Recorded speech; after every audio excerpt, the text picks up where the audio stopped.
Mais uma vez, eu do Senhor abraçar também os nossos irmãos e amigos que estão sintonizados conosco pela nossa Rádio Paz FM 85,5 e aqueles de mais perto, de mais longe, através da rede internacional de computadores, a internet.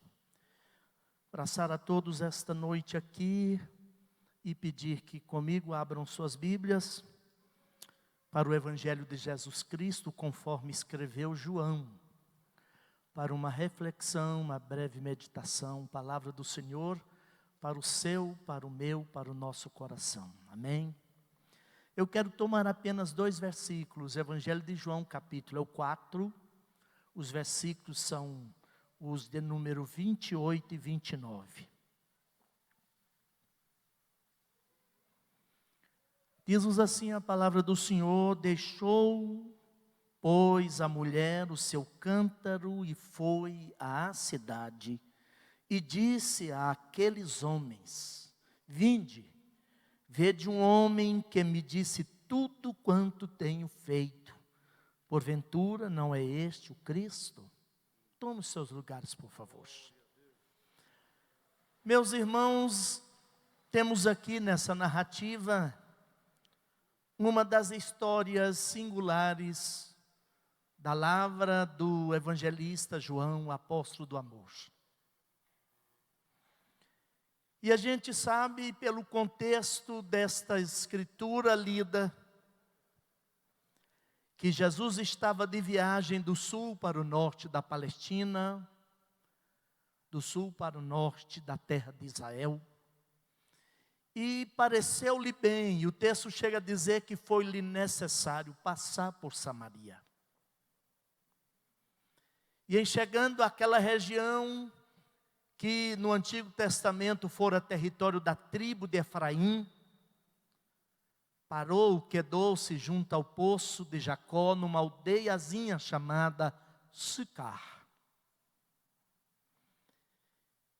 E enquanto ali esteve, o texto chega a afirmar, de modo muito claro e objetivo, que cansado da viagem, parou-se junto àquele poço. E tem alguns detalhes aqui que reforça a ideia, que reforça a verdade, que o Evangelho de Jesus Cristo é de fato, inquestionavelmente, o poder restaurador de vidas.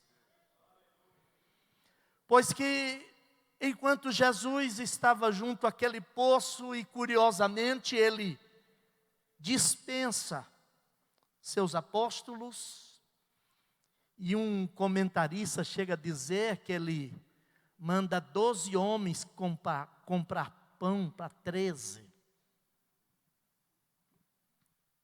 Certamente para ficar a sós com aquela mulher. Porque o que Jesus vai operar pelo Evangelho da Graça na vida daquela mulher implicava naquilo que esses 2 versículos, especialmente o versículo de número 29, a parte A. Vinde, ela convida aqueles homens, e vede, por vós mesmos, um homem que me disse tudo quanto tenho feito. E certamente ela não abriria o poço da sua alma, que era mais profundo naquele momento do que propriamente o poço de Jacó. Se os circunstantes, ainda que fossem os discípulos e apóstolos do Senhor, estivessem ali naquele momento. Esta era uma mulher estigmatizada, rotulada certamente, não só pelo fato de ser samaritana, que por si só já justificava um certo preconceito e uma certa distância social e, por que não dizer, espiritual, desta mulher em relação aos judeus.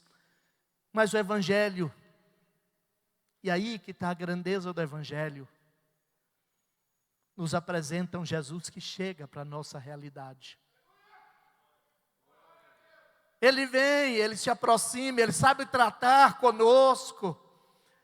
Você que me ouve, e mesmo nós aqui nesta casa de oração, esta noite, se você tem alguma situação na sua vida, nos porões e nos labirintos mais profundos da sua alma, que te perturba, estigmas, rótulos, que a vida te colocou, que em algum momento da sua existência você adquiriu, pode abrir o baú da sua vida para Jesus aqui esta noite.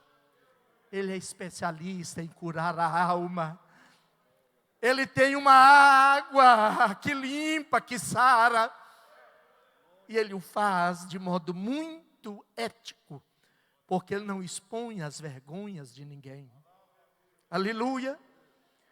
E enquanto Jesus estava lá, naquele poço, e os discípulos comprando pão, Jesus se dirige àquela mulher, pedindo a ela, dá-me de beber. E ela disse, como? Sendo tu judeu, pede de beber a mim, que sou samaritana? Os judeus nem se comunicam conosco, mas Jesus é diferente. Está a grandeza do Evangelho aqui, Ele é o Evangelho encarnado. Se alguém perguntasse aqui esta noite, o que é o Evangelho? O Evangelho é Cristo, e Cristo é o Evangelho. Jesus disse então a ela, se tu soubesses quem é que te pede de beber, você é quem pediria, e eu te daria água viva.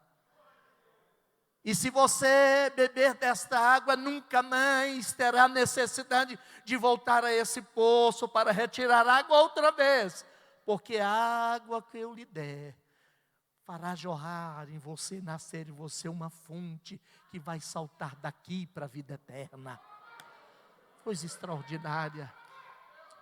Veja que ela começou tratando Jesus de simplesmente judeu, mas agora ela muda o tratamento e diz, Senhor, o poço é fundo e tu não tens com que tirar. E Jesus não estava olhando aquele dia para o poço cavado por Jacó e os seus familiares. Jesus estava olhando para o poço profundo da alma daquela mulher envergonhada, sofrida, que estava sozinha ao meio-dia, um horário muito inapropriado de buscar água. Geralmente a antropologia bíblica diz que elas iam ao poço e à fonte buscar água pela manhã ou à tarde, mas ela estava ali naquele horário, certamente para não ouvir os falatórios, certamente medrosa e acanhada, dos dedos em riste, dos olhares de condenação, mas Deus em Cristo tem um olhar que salva. Por isso a Bíblia diz que olhai para mim em todos os termos da terra, olhai para mim e sereis salvo, vós todos os termos da terra. Ele tem um olhar que cativa, Ele tem um olhar que atrai, e Jesus continua aquele diálogo, e de repente é aqui que eu quero deixar 2, 3 aplicações que tem tudo a ver com esse versículo 28 e 29. O Evangelho só transforma quando ele vasculha os porões da nossa vida. O Evangelho só pode operar, não obstante o seu eterno poder de transformar e salvar, quando nós devassamos a nossa vida diante da verdade, da luz deste Evangelho.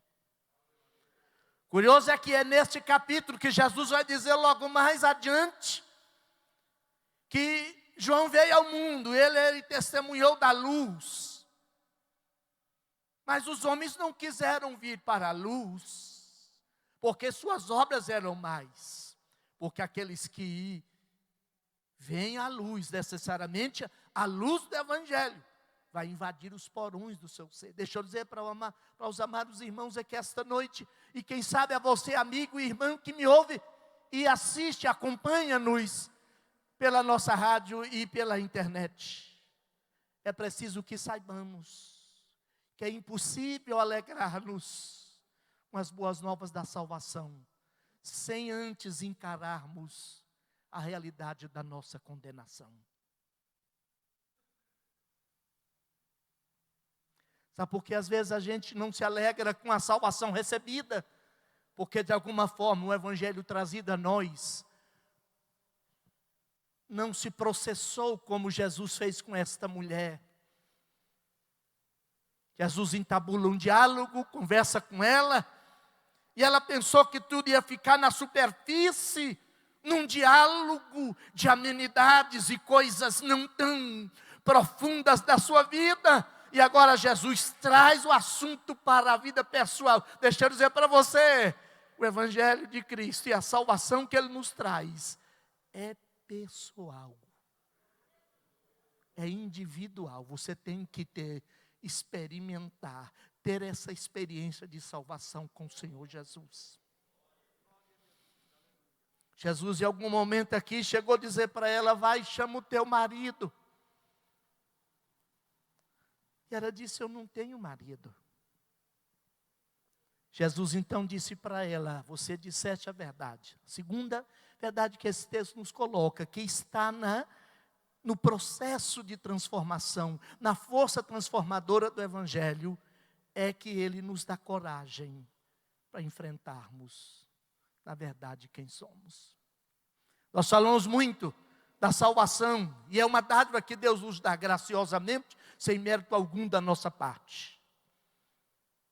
Mas se a gente for honestamente avaliar o Evangelho na sua proposta ampla, haveremos de constatar e perceber que a primeira grande salvação que o Evangelho quer operar em nós é salvar-nos de nós mesmos e da nossa condição de seres caídos.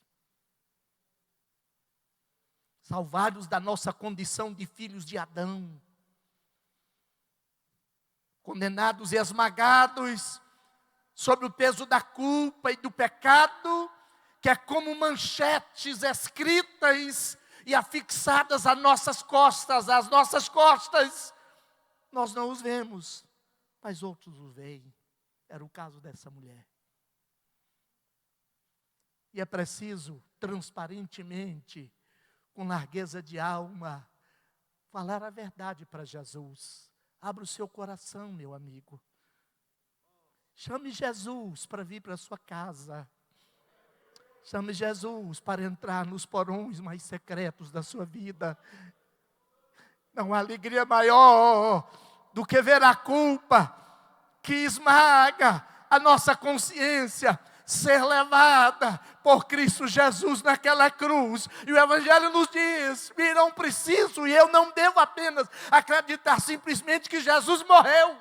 A verdade do Evangelho, e que nos nocauteia e nos joga na luna, é o fato que Jesus morreu sim, mas morreu pelos meus pecados e os seus pecados, e Ele fez isso para que eu fosse liberto da condenação, e agora não há mais nenhuma condenação para aqueles que estão em Cristo Jesus, porque a lei do Espírito de vida em Cristo nos libertou da lei do pecado e da morte.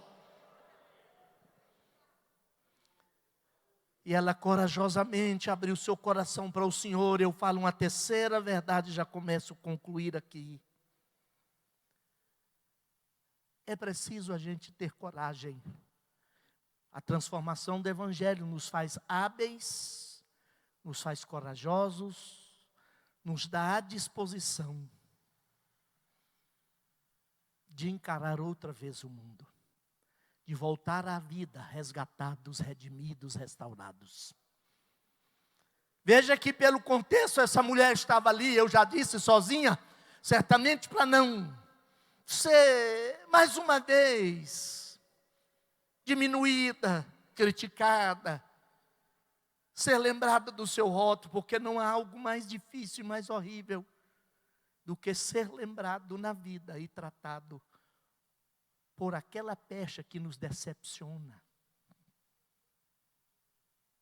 que nos envergonha.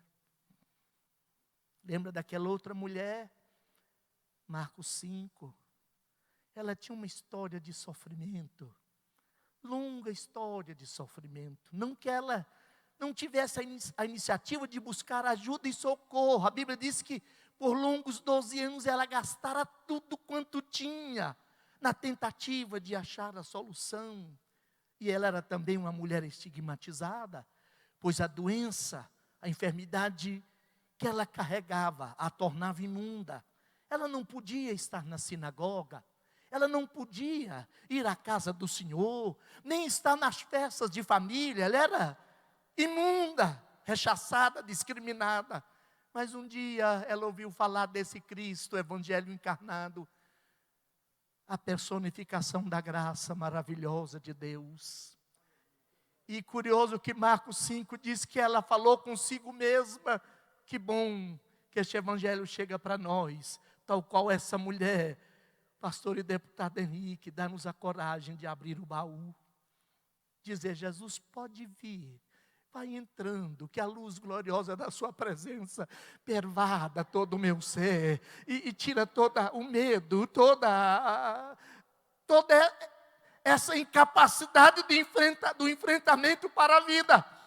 E a Bíblia diz que ela anônima, ela diz consigo mesma: melhor, se eu tão somente tocar as vestes do Senhor. E ela não disse certamente, ela não conjecturou, ela nem mesmo entrou na arena das probabilidades. Ela confessou: eu não sei se eu consigo tocar, mas se eu tocar, serei curada. E ela entrou pela multidão, estigmatizada, anônima, oculta, e tocou lá. A Bíblia diz que na mesma hora ela foi curada. Mas Jesus, a graça personificada, interrompe uma caminhada à casa de Jairo para atender uma mulher sem nome rotulada. E a Bíblia diz que Jesus, o texto diz assim: e Jesus perguntou: quem me tocou? Claro que esse pronome interrogativo no português não tem gênero. Mas na gramática grega, e eu trabalhei por longos 10 anos essa disciplina lá no seminário em Pinda, o pronome interrogativo tem gênero. No caso aqui é feminino. E uma das versões, pastor Luiz Alberto, vai dizer assim: Jesus olhava à volta para ver aquela que isto fizeram. Então eu já sabia que era uma mulher. Mas se Jesus queria olhar para ela e falou: você chegou anônima, escondida, porque você carrega esse estigma há muito tempo. Mas Jesus quis dizer para ela: saia da sombra da multidão, porque se apresentando eu vou te resgatar. Você chegou aqui sem nome. E curioso é que quando Jesus se dirige a ela, a palavra de Jesus foi: filha, bendito seja o nome do Senhor. E aí esta mulher aqui, de João capítulo 4. A terceira verdade que esse texto nos coloca é que o Evangelho, quando nos restaura, nos devolve a vida inteiro e capazes de enfrentar. Fiquem em pé todos vocês por um instante. Eu acho extraordinária essa palavra. Há uma quarta verdade aqui que a gente precisa entender, que está no versículo 28. Quando o Evangelho te alcançar, e ele vai te alcançar se você abrir seu coração para o Senhor, algum cacareco velho você tem que deixar para trás. Você não pode carregar a mesma bagagem. Você não pode levar a mesma carga. Hoje é noite de deixar a carga da vida que é aos pés do altar do Senhor e sair daqui liberado, fortalecido, revigorado na graça e no poder do Senhor. Diz a Bíblia que aquela mulher, deixando o seu cântaro, ela foi à cidade e ela, de alto e bom som, proclamou aos homens e aquela sociedade em Sicar, que certamente a conhecia tão bem. E eu penso que se referia a ela sempre pela voga do seu estigma e do seu rótulo. Ela disse: vinde e veja um homem que me disse tudo quanto tenho feito. E a conclusão é: não terá evangelho, não terá pregado ainda o evangelho, até que as pessoas entendam que Jesus é o Cristo, Filho de Deus. Então o evangelho envolve uma certa uma certa, não, na verdade uma compreensão, uma aceitação, uma rendição. Esse evangelho nos ergue. Minha alma foi tocada aqui esta noite, desde o início desse culto. O Senhor nos levanta acima das montanhas. Aquela mulher subiu outra vez para a sua velha e cansada ficar com outra face, outra vida. E agora ela poderia enfrentar a multidão e dizer: eu encontrei o Cristo, e Ele disse tudo quanto eu tenho feito, e eu abri meu coração para Ele, eu entreguei por completo a Ele. Vinde e vede, Ele vai transformar vocês. A Bíblia diz que Jesus permaneceu lá em Sicar por alguns dias. E aqueles homens então disseram a ela, em algum momento: não é mais pela sua palavra, o seu testemunho, mas porque também nós o ouvimos e sabemos que Ele é o Cristo de Deus. Oxalá o Espírito de Deus gere no seu coração, no meu coração, você, meu amigo, esse Espírito Santo revele esse Cristo para você, e você se renda a Ele e contemple a glória do Senhor na face desse Deus glorioso, encarnado, redentor e restaurador da nossa vida. Pai,